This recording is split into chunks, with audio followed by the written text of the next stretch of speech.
How can I own real estate, control real estate, use the cash I have in the bank to buy a piece of real estate and have enough tenants pay me a check every month? I didn't do it the way my uncle did it. My uncle did it one house at a time. I did it 100 units at a time.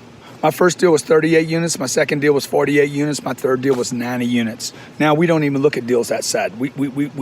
That size. We look at deals 400 units, 500 units. Now why am I telling you this and what should you take away from this? Okay, my first real estate deal was one house. I bought one house, I rented it, and as soon as they moved out, I had problems. I had to sell the house just like my mom had to sell the house. So the first thing I want you to know is this: not all real estate makes you money. This piece of real estate right here, this guy paid 19 million, maybe 20 million bucks to build this house. He's gonna sell it for $16 million, okay? I come here, I abuse the damn place for 2 or 3 weeks, paid a guy 150 or 300 grand for 2 weeks or 3 weeks that we stay here, and I walk away, okay? He gets income from one person or 8 people a year, 8 people, 9 people, maybe 10 people a year, maybe 12 people. Maybe he rents it every week, but he won't do that every year because if it doesn't snow, he won't rent it. Don't buy single family homes. When somebody's not in it, you gotta make the paycheck. You gotta pay the check, okay? When I buy 100 units or 40 units or 30 units, okay? My first deal was 38 units.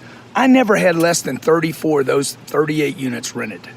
Never did I have less than 34 out of the 38 units rented, which was enough money to pay the note at the bank, to pay for the roof to be fixed, to pay the paint, the tenants, termites, the toilets, the classified ads, the problems. My mama told me one day, she's like, you don't want to get in real estate, people are going to be calling you at midnight. I'm like, I wish somebody would call me. I've been busting my ass my whole damn life so somebody would call me. God damn, if somebody would call me, that means they're paying me or they want to pay me. So, what you gonna do? See, your parents have half of everything right. If they're millionaires, they got half of the equation right.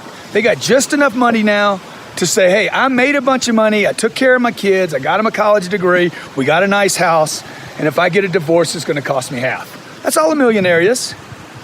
Nobody tells you that though. Nobody tells you that. Look, if you want real freedom, that's what my dad wanted to provide my mom, real freedom, and he never got there. Because the week after my dad died, my mom had to sell that house. That is not freedom. There was no debt on the house, except for the debt that the government puts on every piece of property in America, property taxes. Okay, and if you can't pay the property taxes, if you can't pay for the landscaping, if you can't pay to have the lawn mowed, the snow to be picked up and moved, okay, the paint to be fixed, the cedar shake that's gonna fall off this place, the roof that's gonna get damaged over some period of time. If you can't fix all that, it's coming out of your pocket. You're gonna be worried when you go to sleep at night.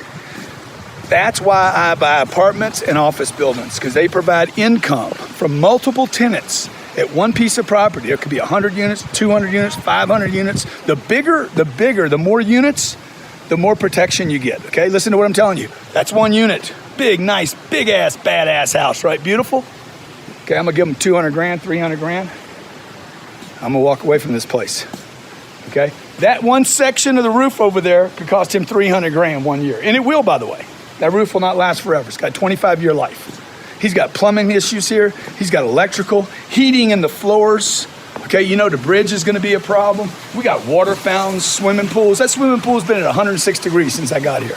I'm like, crank that bad boy all the way up. Who do you think's paying the utility bill here? Not me. So look, not all real estate makes you money. The real estate that makes you money is the real estate that produces income every month. Positive cash flow. Cash flow is the holy grail. The holy grail of all finance is cash flow.